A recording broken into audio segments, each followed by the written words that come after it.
মায়ের বয়সী যারা ওরা মানে পারলে আমাকে কোলে তুলে নিয়ে যায় এরকম একটা মানে ইয়ে করে যে আরেকজন আমাকে বলেছিল, আমার ফোনেও ভিডিও আছে, তো উনি এসে আমাকে বের হয়ে জাস্ট বলছিল যে তোমার অভিনয় থেকে আমার গুজবাম্পস হচ্ছিল সামহাউ।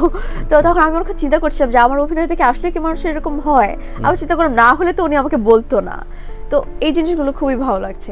আর সাকিব খানকে আমি অবশ্যই পছন্দ করি, তার কাজ আমার ভালো লেগেছে বলে আমি প্রিয়তমা 3 বার দেখেছি। আমি কয় বছরের মধ্যে তুমি লিড হিরোইন বাংলাদেশে বলতে পারবো এই সময়ের শীর্ষ নায়িকা? প্রিয় দর্শক, আমার সাথে আজকে রয়েছেন এই সময় শীর্ষ নায়িকা। এটা এই কবে বলতে পারবো? আপনার মুখে ফুল চন্দন পড়ুক 3 বছর পর। আচ্ছা, আপনি 3 বছরের সময় নেন। 3 বছর পরে? হ্যাঁ, 3 বছর পর আপনি এটা বলবেন। বাংলাদেশের নায়িকার সংকট একদমই চলছে না। বিশ্বাস করো না? আমি বিশ্বাস করি না। বাংলাদেশে খুব ভালো ভালো অভিনেত্রীরা আছে, অ্যাক্ট্রেস আছে, তাদেরকে দিয়ে অনেক ভালো কিছু করা সম্ভব, কিন্তু এটা অনেকে বিশ্বাস করে না। তারা মনে করে যে অন্য দেশের থেকে আনলে হয়তো আরও হাইপ ক্রিয়েট হবে, মানুষ আরও হলমুখী হবে, দেখতে পছন্দ করবে সামথিং লাইক দ্যাট। কিন্তু আমার কাছে মনে হয় দিন শেষে আমাদের দেশের মানুষই যদি কাজ করে তাহলে আরও দর্শকরা বেশি অনুপ্রাণিত হবে।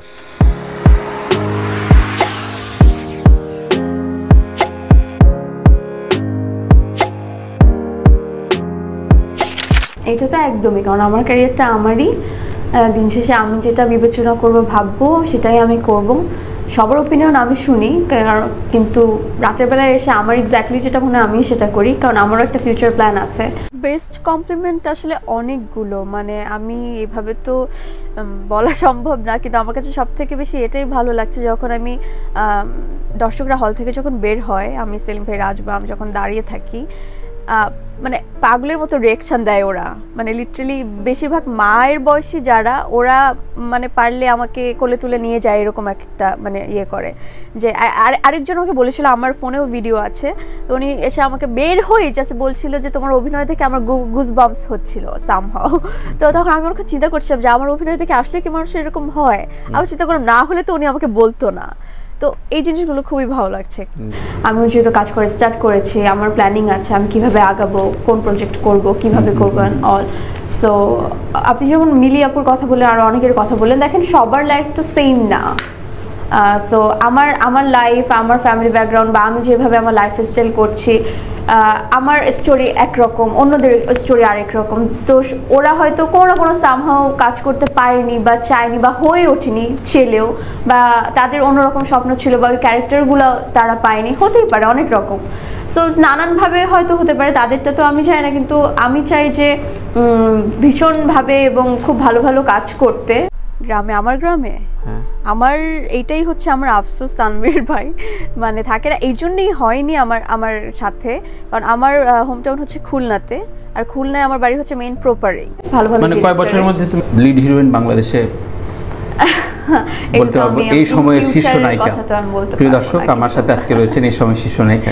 এটা এই কবে বলতে পারবো? আপনার মুখে ফুল চন্দন পড়ুক 3 বছর পর। আচ্ছা, আপনি 3 বছরের সময় নেন। 3 বছর পরে? হ্যাঁ, 3 বছর পর আপনি এটা বলবেন। বাংলাদেশের নায়িকার সংকট একদমই চলছে না। বিশ্বাস করো না? আমি বিশ্বাস করি না। বাংলাদেশে খুব ভালো ভালো অভিনেত্রীরা আছে, অ্যাক্ট্রেস আছে, তাদেরকে দিয়ে অনেক ভালো কিছু করা সম্ভব, কিন্তু এটা অনেকে বিশ্বাস করে না। তারা মনে করে যে অন্য দেশের থেকে আনলে হয়তো আরও হাইপ ক্রিয়েট হবে, মানুষ আরও হলমুখী হবে, দেখতে পছন্দ করবে সামথিং লাইক দ্যাট। কিন্তু আমার কাছে মনে হয় দিন শেষে আমাদের দেশের মানুষই যদি কাজ করে তাহলে আরও দর্শকরা বেশি অনুপ্রাণিত হয়। সবাই দেখি যে গ্রাম, ঈদের ছুটিতে হোক, পূজার ছুটিতে হোক, গ্রামে যায়, পিওর একটা গ্রাম পায়, কিন্তু আমি আমার ছোটবেলা থেকে কখনো পাইনি। মানে গ্রামটা কি এটাই আমি কখনো বুঝতে পারিনি। হয়তো কোথাও বেড়াতে গিয়েছি বা বুঝেছি যে হ্যাঁ গ্রামটা এরকম হয় ছোটবেলায়, কিন্তু থাকে না নিজের বাড়ি, গ্রাম, পুকুর বা মাঠ, সবাই খেলছে, দৌড়াচ্ছে, গ্রাম যেরকম হয় এটা আমি কখনো পাইনি। এর জন্য ওই আফসোসটা আমার এখনো আছে।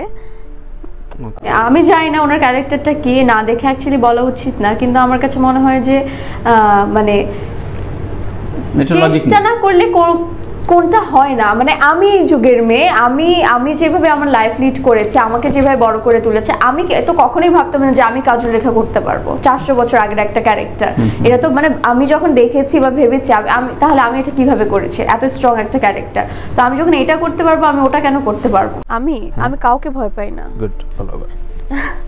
তো ভয় পাই, আমার মা বাবাকে ভয় পাই, এছাড়া আর কোনো পার্সন নেই আমার লাইফে।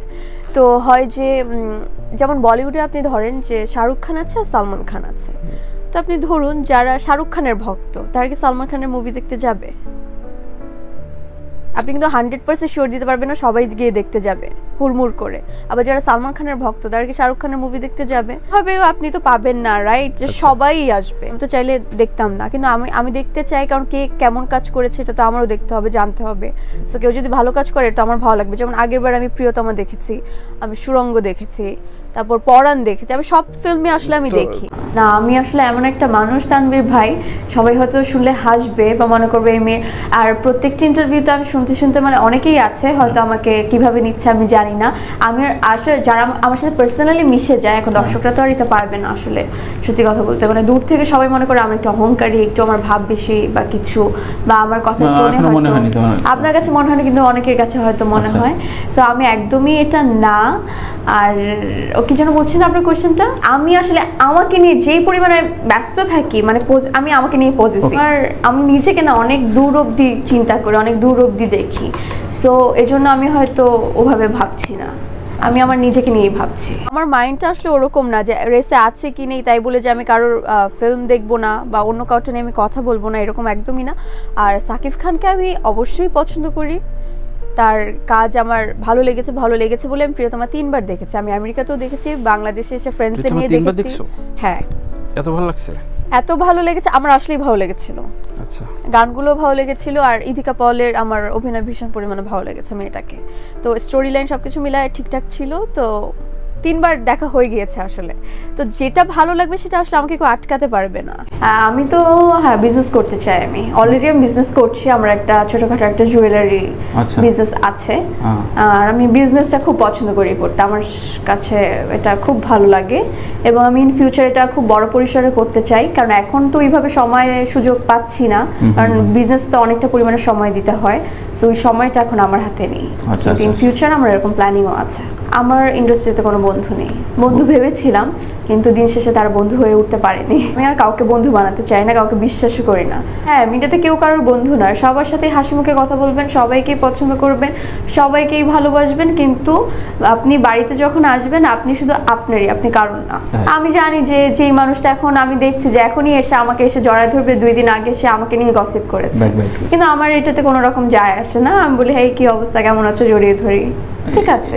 আমার কাছে মনে হয় তানভীর ভাই যে আমি খুবই স্ট্রেট ফরওয়ার্ড, আমি একদমই পিছনে কথা বলি না। প্রত্যেকটা ইন্টারভিউতে আমার যতটুকু যা বলার আমি বলেছি, কিন্তু আমার পার্সোনাল লাইফে এখন যদি কেউ জোরপূর্বকভাবে আমাকে চেপে ধরে বলতে বলে, এখন আমার সালমান খানকে পছন্দ, আমার ফেভারিট, আমার শাহরুখের অ্যাক্টিং ভালো লাগে, কিন্তু শাহরুখ আমার ফেভারিট না। এখন আপনি আমাকে জোর করে বলবেন না তোমার শাহরুখকেই পছন্দ করতে হবে, এটা তো আসলে হয় না, এটা আমার পার্সোনাল একটা চয়েস আছে। তো আমার সাকিব খানকে পছন্দ, তার কাজ আমি রিসেন্ট দেখছি, আগে আমার কখনো কারোর কাজই আমার দেখা হয়নি, কারণ আমি তো জানতাম না ইন ফিউচার আমি নায়িকা হব। সো আমি নাটক দেখতাম টুকটাক, কিন্তু আমি সিনেমা কখনো দেখা হয়নি। সবাই বিগ স্ক্রিনে নিজেকে দেখতে চায়, দর্শককে দেখাতে চায়, কারণ বিগ স্ক্রিন ওটিটিতে হচ্ছে আমার মনে হয় যে কতজন আপনাদের আমাদের বাংলাদেশে কত কোটি লোক আছে, 20 কোটি। হ্যাঁ, 20 কোটি লোক তো আপনি বলতে পারবেন না যে ওটিটি প্ল্যাটফর্ম সাবস্ক্রাইব করে দেখছে, কারণ প্রত্যেকটা ধাপ তো আছে।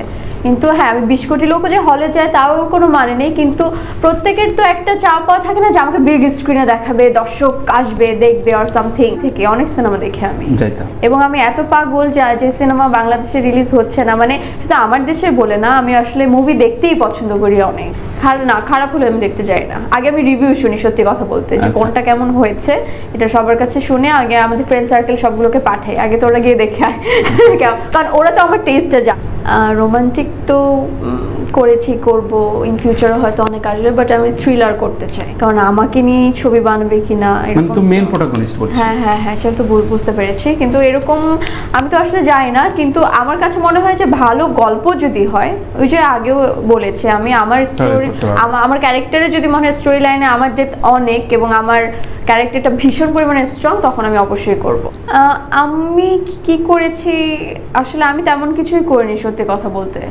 সেলিম ভাইয়ের সাথে আমার পরিচয়টা প্রায় অনেক বছর আগে, যখন হচ্ছে স্বপ্নজলের জন্য অডিশন নেওয়া হচ্ছিল, সেই তখন থেকে।